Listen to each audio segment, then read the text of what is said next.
نحمده ونصلي على رسوله الكريم اما بعد فاعوذ بالله من الشيطان الرجيم بسم الله الرحمن الرحيم رب اشرح لي صدري ويسر لي امري واحلل عقدة من لساني يفقهوا قولي واجعل لي وزيرا من اهلي اللهم فقهنا في الدين رب زدني علما رب يسر ولا تعسر وتمم بالخير وبك نستعين الحمدللہ دورہ ترجمہ قرآن کا ہم سلسلہ چل رہا گے. سورہ الاعراف چل رہی ہے. سورہ الاعراف کی آیت نمبر 88 سے نویں پارے کا آغاز ہو رہا ہے. تذکیر بھی ایام اللہ کا ذکر ہو رہا ہے. پہلے میں ذکر کر چکی، تذکیر با ایام اللہ کا مطلب ہوتا ہے ڈراوے دینا اللہ کے دنوں سے. بڑے بڑے فیصلے جن دنوں میں ہوئے ان کا ذکر کر کے لوگوں کو خبردار کیا جا رہا ہے. اللہ کے رسولوں کا ذکر آ رہا ہے. ازل کے جو واقعات ہیں، ازل کے حالات، حضرت آدم حضرت حوا علیہ السلام کا ذکر ہو چکا، ان کے واقعات، جنت اور جہنم کا ذکر ہم پڑھ چکے. یہ سب ایام اللہ ہیں. پھر اس کے بعد اب دنیا میں جو حالات اور واقعات آئے ان کا تذکرہ ہو رہا ہے. 6 رسولوں کا ذکر کیا جا رہا ہے. پھر اس کے بعد ہم سورہ ہود 12ویں پارے میں انشاءاللہ اور سورہ شورا 19ویں پارے میں زیادہ ڈیٹیل سے رسولوں کا ذکر پڑھیں گے. اس کے علاوہ بھی آتا ہے لیکن جہاں پہ زیادہ ذکر آتا ہے نا وہ انشاءاللہ سورہ شورا اور سورہ ہود انشاءاللہ اس میں. اور ترتیب ان میں بھی یہی ہے. 6 رسولوں میں سے 3 حضرت ابراہیم کے پہلے کے تھے، حضرت نوح علیہ السلام، حضرت ہود علیہ السلام اور حضرت صالح علیہ السلام. اور 3 حضرت ابراہیم کے بعد کے رسول، حضرت لوط علیہ السلام، حضرت شعیب علیہ السلام اور حضرت موسیٰ علیہ السلام. اس تقسیم کے حوالے سے یہ بات بھی سمجھنا ضروری ہے کہ حضرت ابراہیم سے پہلے کے دور کے جو رسول ہیں نا ان کے اندر شرک کا معاملہ رہا، اور بعد کے رسولوں کے دور میں اخلاقی اعتبار سے، معاشی اعتبار سے، معاشرتی اعتبار سے جو برائیاں آ گئیں ان کا ذکر ہم پڑھتے ہیں. لوط علیہ السلام جیسے ہم دیکھتے ہیں ہم جنس پرستی میں ان کی قوم مبتلا ہو گئی تھی. شعیب علیہ السلام کی قوم ناپ تول میں کمی اور راہزنی جیسے جرائم کر رہی تھی. موسیٰ کو فرعون اور حامان کی طرف بھیجا گیا جو سیاسی جبر اور بدعنوانی میں ملوث تھے. آگے چل کر ہم یہ حالات انشاءاللہ تفصیل سے پڑھیں گے. سورہ الاعراف مکی دور کی ہے. مکہ کے مشرکین کو دعوت دی جا رہی ہے. قرآن کا پیغام دراصل تمام پیغمبروں کو دعوت دینا ہے، دعوت کا پیغام دینا ہے، یعنی دین الہی یعنی توحید کی دعوت لے کر اٹھے. اور ہر دور میں ان کی مخالفتیں کی گئی. رسول جب بھی اٹھے توحید کا پیغام لے کر اٹھے، لیکن ہر دور میں ان کی مخالفتیں کی گئیں، ان پر مصائب توڑے گئے. اور جن لوگوں نے ان پر مشکلات ڈالی بالآخر وہ بھی عذاب کے مستحق ہوئے اور اللہ والے لوگ ہمیشہ کامیاب ہوئے. یہ آخری دور کی مکی صورتوں میں سے میں شروع میں بھی اس کا ذکر کر چکی ہوں. اللہ تعالیٰ فرما رہا ہے قال الملأ الذین. اب یہاں پہ ایک دفعہ سمجھ لیجیے اس بات کو، آگے نہیں رکوں گی. یہ بار بار قرآن کا اسلوب ہے. اب اس سے پہلے میں پڑھ چکے ملا. ملا کس کو کہتے ہیں؟ اعلیٰ کو. ملا اعلیٰ سے ہے یعنی جو اعلیٰ طبقے کے لوگ، یعنی کہ ایلیٹ کلاس، وہ جو سردار بنتے تھے، وہ جو تکبر کرتے تھے. ہمیشہ ہم دیکھیں گے انشاءاللہ قرآن پڑھنے کے ساتھ ساتھ کہ جو بھی اعلیٰ طبقے کے لوگ ہوتے ہیں، ایلیٹ کلاس ہوتی ہے، سردار لوگ ہوتے ہیں، وہ ہمیشہ دین کی طرف آنے میں سب سے آخری ہوتے ہیں. وہ دین کی طرف پہلے آنے والے ہمیشہ کمزور غریب لوگ ہوتے ہیں، کیونکہ پسے ہوئے لوگ ہوتے ہیں جن کے حقوق غصب کیے جا رہے ہوتے ہیں. ان کو بات جلدی سمجھ آ جاتی ہے. اور جو سرداران ہوتے ہیں، ایلیٹ کلاس کا طبقہ ہوتا ہے، ان لوگوں تو اتنے مزوں میں زندگیاں گزار رہے ہوتے ہیں، ان کے لیے یہ دین کی بات جو ہے ان کو ایک دم سے اپیل نہیں کرتی. وہ تو اپنی من موجیوں میں لگے ہوئے ہوتے ہیں، اور ان کو خطرہ ہوتا ہے کہ اگر ہم نے اللہ کی بات مان لی، اگر ہم نے رسول کی بات مان لی تو ہمیں اپنی یہ ساری عیاشیاں چھوڑنی پڑیں گی. اتنی بڑی قربانی دینے کے لیے وہ کبھی تیار نہیں ہوتے. یہ اب آپ اس کو ذہن میں رکھ کے اس انٹروڈکشن کو، ملا کی انٹروڈکشن کو، سرداروں کی انٹروڈکشن کو ذہن میں رکھ کے آگے پڑھیے گا، آگے سنیے گا کہ جہاں پہ بھی سرداروں کی بات آئے گی، سردار ہمیشہ وہ تھے جو متکبر بنے ہوئے تھے، اپنی قوم، اپنے وقت کے رسول کو دھمکیاں دیتے تھے اور ان کی بات قطعاً قبول کرنے کے لیے تیار نہیں تھے. اور آگے ہم پڑھیں گے انشاءاللہ بھی ان یشاء اللہ ربنا. اللہ یہ کہ اللہ ہمارا رب ہی ایسا چاہے. اللہ تعالیٰ یہاں پہ یہ بتا رہے ہیں کہ ایسا ان کا ایمان لانا جو ہے نا، یہ صرف اسی چیز پر موقوف تھا کہ رب ہی ایسا چاہے. یعنی رب ہی اگر ان کی بھلائی کرنا چاہے تو وہ دین کو اختیار کریں گے، ورنہ کوئی چانسز نہیں کہ وہ دین کو اختیار کر لیں. اب یہاں پہ آگے چلتے ہیں اس آیت کو جو ہم پڑھیں شروع کرنے لگے تھے. پہلے میں نے کہا آپ کو ملا کی بات بتا دوں. اللہ فرما رہا ہے قال الملأ الذین، کہا ان لوگوں نے جو سردار بنا کر رکھے گئے تھے، استکبرو جو تکبر کر رہے تھے، تکبر کی وجہ سے ان کا مین ان کی خصوصیت جو ہے نا ملا کی، ہمیشہ کے لیے یاد رکھ لیجئے، وہ تکبر ہوگا. ان کے اندر ہمیشہ تکبر ہوتا ہے. اس سے کہا اے شعیب ہم تجھے اور ان لوگوں کو جو تیرے ساتھ ایمان لائے ہیں اپنی بستی سے نکال دیں گے، ورنہ تم لوگوں کو ہماری ملت میں واپس آنا ہوگا. ایک ہی چانس ہے تمہیں ہماری ملت میں رہنے کا، کہ اگر تم ہماری ملت میں واپس آ جاؤ تو ہم تمہیں اپنے ملک میں رہنے دیں گے، ورنہ تمہیں نکال باہر کریں گے.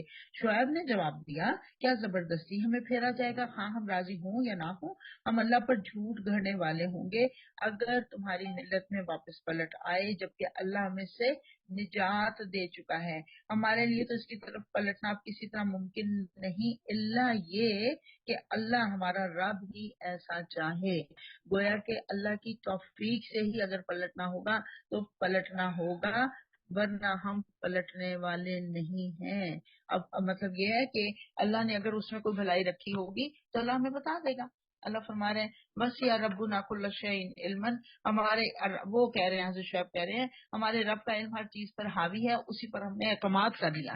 اے رب ہمارے اور ہماری قوم کے درمیان ٹھیک ٹھیک فیصلہ کر دے، اور تو بہترین فیصلہ کرنے والا ہے.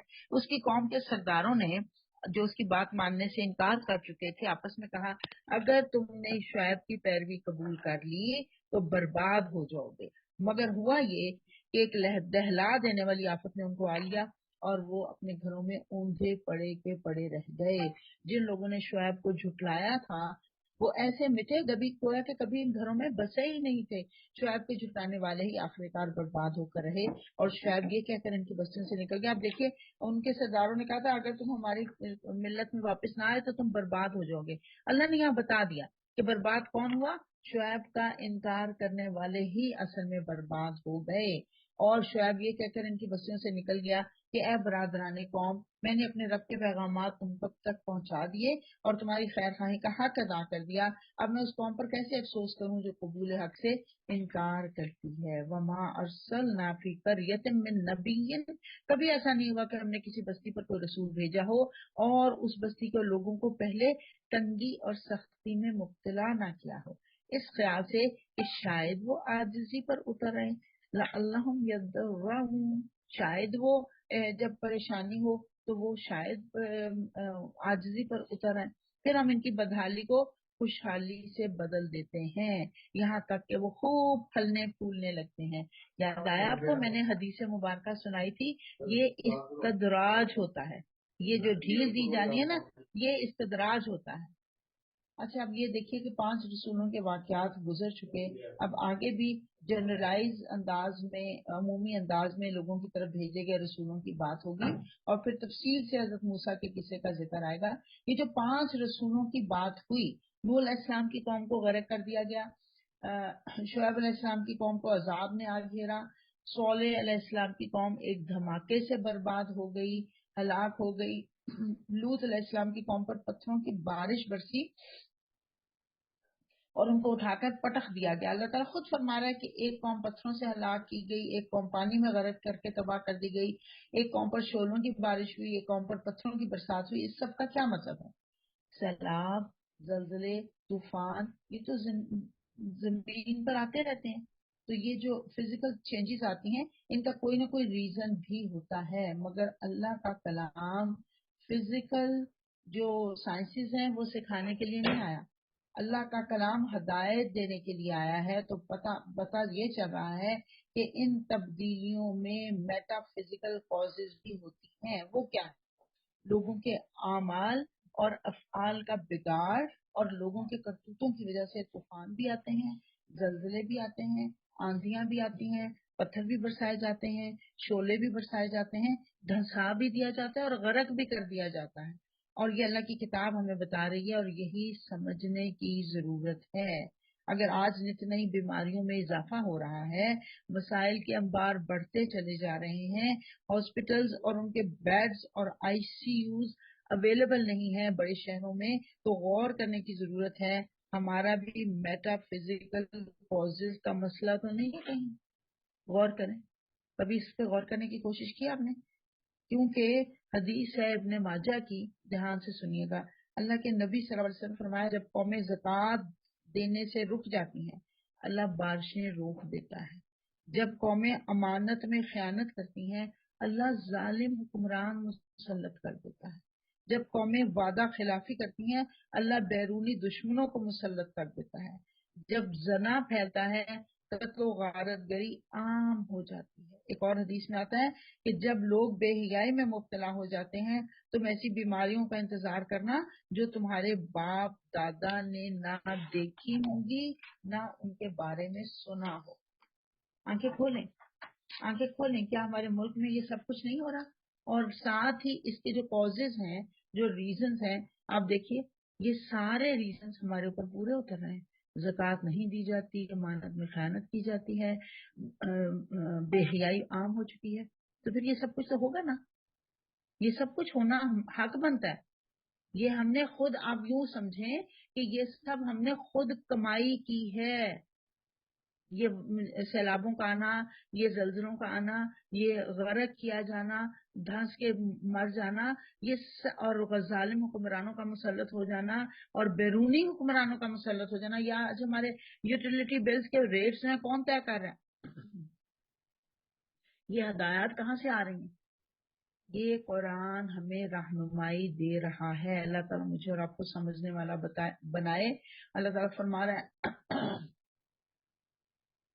کہ میں نے رسول بھیجے ان کے اوپر اس بدحالی اور خوشحالی سے، ان کی بدحالی کو خوشحالی سے، پہلے تنگی اور سختی آئی پھر ان کی بدحالی کو خوشحالی سے بدل دیا۔ سورہ انعام میں بھی آیا کہ رسول جب بھیجے گئے تو اللہ نے لوگوں پر سختیاں مسلط کی تاکہ ان کے دل نرم ہو جائیں اور وہ ہدایت کو قبول کر جائیں، کیونکہ اس طرح سے ہدایت قبول کرنا آسان ہو جاتا ہے، لیکن لوگ اگر اکڑ جائیں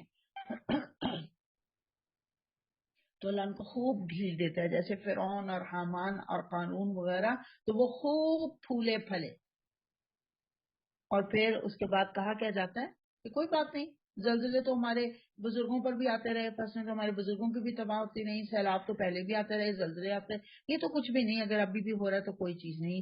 تو یہاں یہی سمجھایا جا رہا ہے، میں نے اور اپنے جائزہ لینا ہے 70 برس سے ہم کیا کر رہے ہیں، اللہ کی طرف نہیں آ رہے، کبھی امریکہ کی طرف بھاگتے ہیں، کبھی رشیا کی طرف بھاگتے ہیں، کبھی کو ایک خدا بنا لیتے ہیں، کبھی دوسرے کو خدا بنا لیتے ہیں۔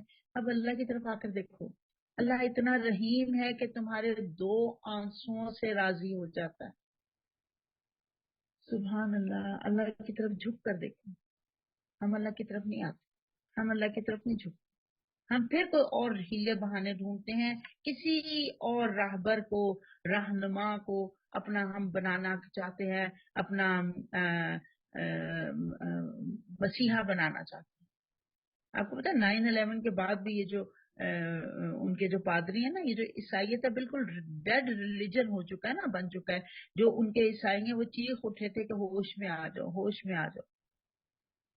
ہم نے یہ 2005 کے زلزلے کے بعد بہت دیکھا، علماء کرام کو جو لوگوں کو جھنجھوڑ رہے ہیں، لوگ ان کی باتوں کو چٹکیوں میں اڑاتے ہیں، لوگ مذاق اڑاتے ہیں، لوگ کہتے ہیں لو جی یہ کیا بات کر رہے ہیں۔ اللہ فرما رہا ہے، وہ کہتے ہیں ہمارے اسلاف پر بھی اچھے اور برے دن آتے ہی رہے ہیں، آخر کار ہم نے انہیں اچانک پکڑ لیا اور انہیں خبر تک نہ ہوئی۔ اگر بستیوں کے لوگ ایمان لاتے اور تقوی کی روش اختیار کرتے تو ہم ان پر آسمان اور زمین سے برکتوں کے دروازے کھول دیتے، مگر انہوں نے تو جھٹلا دیا۔ یہ دیکھیے بات میں پہلے بھی یہی کہہ رہی ہوں کہ اگر سارے مسائل کا حل کیا بتایا جا رہا ہے کہ اللہ کی مان لی جائے۔ اللہ فرماتا ہے اگر رحمتیں چاہتے ہو، برکتیں چاہتے ہو تو ایمان لاؤ اور تقوی اختیار کرو، تقوی کا رویہ اختیار کرو۔ 5 قومیں اللہ نے بتا دی کہ اب اللہ فرما رہا ہے اگر ایمان لانا چاہتے ہو تو اپنے اوپر برکتوں کا نزول چاہتے ہو تو ایمان لاؤ، اور ساتھ تقوی کا طریقہ دیکھیے دونوں لازم اور ملزوم ہے. آمنو واتقوا لفتحنا علیہم برکات من السماء والارض، اللہ آسمان سے برکتوں کی بارش کرے گا اور زمین سے خزانے نچھاور کر دے گا، زمین کو کھول دے گا، زمین کے خزانوں کو کھول دے گا، مگر انہوں نے تو جھٹلا دیا. لہٰذا ہم اسی بری کمائی کے حساب میں انہیں پکڑ لیتے ہیں اور وہ سمیٹ رہے تھے. پھر کیا بستیوں کے لوگ اب اس بات سے بے خوف ہو گئے کہ ہماری گرفت کبھی اچانک ان پر رات کے وقت نہ آ جائے گی جبکہ وہ سوتے پڑے ہوں. یعنی اتنے بے خوف ہو گئے، اتنے دیدہ دلیر ہو گئے. حضرت حسن بصری رحمۃ اللہ علیہ فرماتے ہیں نیک لوگ عمل کرتے ہوئے ڈرتے ہیں، پتہ نہیں اللہ قبول کرے کہ نہیں، پتہ نہیں اس میں کوئی خرابی نہ ہو گئی ہو، اس میں کوئی چیز کوئی ملاوٹ نہ ہو گئی ہو. اور فاسق اور فاجر برے کام کرتے ہوئے بے خوف ہوتا ہے، کیونکہ احساس نہیں نہ ہوتا، تقویٰ نہیں ہوتا دل میں اور ڈر نہیں ہوتا اللہ کا، اس لیے بے خوف ہو کے وہ برے کام کرتا چلا جاتا ہے. اللہ فرما رہا ہے کیا وہ بے خوف ہو گئے کہ ہماری گرفت کبھی اچانک ان پر رات کے وقت آ پڑے گی، یا جب کہ وہ سوتے پڑے ہوں گے، یا اطمینان ہو گیا کہ ہمارا مضبوط ہاتھ کبھی یکایک ان پر دن کے وقت نہ آ پڑے گا جب کہ وہ کھیل رہے ہوں گے، دنیا میں مگن ہوں گے اور اللہ کی پکڑ آ جائے گی. استغفر اللہ العظیم. کیا یہ لوگ اللہ کی چال سے بے خوف ہیں؟ حالانکہ اللہ کی چال سے وہی قوم بے خوف ہوتی ہے جو تباہ ہونے والی ہے، جو تباہ ہونے والی. یعنی بے خوف کون ہوتا ہے؟ ابھی جیسے میں نے پہلے بات کی، جس کے دل میں ڈر نہیں ہوتا. حضرت محمد صلی اللہ علیہ وسلم نے فرمایا مصیبت مومن کی اصلاح کرتی ہے، یہاں تک کہ جب وہ اس بھٹی سے نکلتا ہے تو وہ کھوٹ سے پاک ہو جاتا ہے. لیکن منافق کی حالت گدھے کی سی ہوتی ہے جو نہیں سمجھتا کہ اس کے مالک نے اسے کیوں باندھا اور اس کے مالک نے اس کو کیوں کھلا چھوڑ دیا. یاد رکھیے کبھی کوئی، میں پہلے ذکر کر چکی ہوں، آپ کو ٹھوکر بھی لگے تو اپنی غلطی کو یاد کر لیا کیجیے. کوئی نہ کوئی گناہ کیا ہوگا جس کا بدلہ اللہ دنیا میں ہی چکا دینا چاہتا ہے کہ تم دنیا میں ہی اس کا سزا جھیل کر اور جب اللہ کے حضور پہنچو تو صاف ستھری ہو کر پہنچو. تو اپنی گناہ کو یاد کر کے استغفار کر لیا کیجیے، توبہ کر لیا کیجیے. نبی صلی اللہ علیہ وسلم کی بعثت کے بعد بھی جب قریش کے لوگوں نے آپ صلی اللہ علیہ وسلم کو ستایا تو آپ صلی اللہ علیہ وسلم نے دعا کی کہ یا اللہ یہ یوسف کی قوم پر جو قحط آیا تھا میرے بھی اسی طرح کے قحط سے مدد کرتے ہیں. تو پھر اللہ تعالیٰ نے مدد کی تھی، قحط آیا تھا اور پھر بہت سخت دور ان کے اوپر آیا تھا. پھر واقعی نبی صلی اللہ علیہ وسلم سے دعائیں کرواتے تھے کہ آپ ہمارے لیے دعا کیجیے اپنے رب سے، تو اگر ہم اس سے نکل آئے تو ہم آپ کی بات، آپ کے رب پر ایمان لے آئیں گے، آپ کی بات مان لیں گے. لیکن نہیں لائے. کیا ان لوگوں کو جو سابق اہل زمین کے بعد زمین کے وارث ہوئے ہیں اس سچی بات نے کچھ سبق نہیں دیا کہ اگر ہم چاہیں تو ان کے قصوروں پر انہیں پکڑ سکتے ہیں، مگر وہ سبق آموز حقائق سے غفلت برتتے ہیں اور ہم ان کے دلوں پر مہر لگا دیتے ہیں. پھر وہ کچھ نہیں سنتے، پھر وہ سنتے ہی نہیں، ان کے کان بند کر دیے جاتے ہیں، ان کو سنائی ہی نہیں دیتا. وہ جو پہلے چلے گئے سو چلے گئے، اب جو بچ گئے ہیں ان کو پچھلے لوگوں کے واقعات سے سبق حاصل کرنا چاہیے، ان سے عبرت حاصل کرنی چاہیے. یہ قومیں جن کے قصے ہم تمہیں سنا رہے ہیں، 5 انبیاء کے قصے سنائے جا چکے ہیں، اب چھٹے کی بات ہو رہی ہے جو طویل ترین ہے. اس سے پہلے ایک ایک رکوع ایک ایک پیغمبر کے واقعات سے متعلق تھا، اب 7-8 رکوع موسیٰ علیہ السلام کے بارے میں آئیں گے. اور ہجرت سے متصلاً پہلے یہ صورت نازل ہوئی تھی تو تیاری بھی کروائی جا رہی ہے ہجرت کی. میں آگے چل کے اور پھر تھوڑی سی اس کے اوپر بات کرتی ہوں. پہلے یہ سمجھ لیجیے کیونکہ رسول تمہارے سامنے مثالیں موجود ہیں، ان کے رسول ان کے سامنے کھلی کھلی نشانیاں لے کر آئے، مگر جس چیز کو وہ ایک دفعہ جھٹلا چکے تھے پھر اسے ماننے والے نہیں تھے. دیکھو اس طرح منکرین آپ کے دلوں پر مہر لگا دیتے ہیں. وَإِن وَجَدْنَا أَكْثَرَهُمْ لَفَاسِقِينَ، اور اکثر ان میں سے لوگوں کو اللہ فرمایا میں نے فاسق ہی پایا تھا، ان میں سے اکثر لوگ فاسق ہی تھے.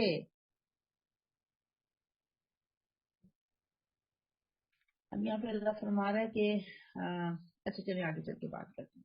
پھر ان قوموں کے بعد جن کا ذکر اوپر کیا گیا ہم نے موسیٰ کو اپنی نشانیوں کے ساتھ فرعون اور اس کی قوم کے سرداروں کے پاس بھیجا.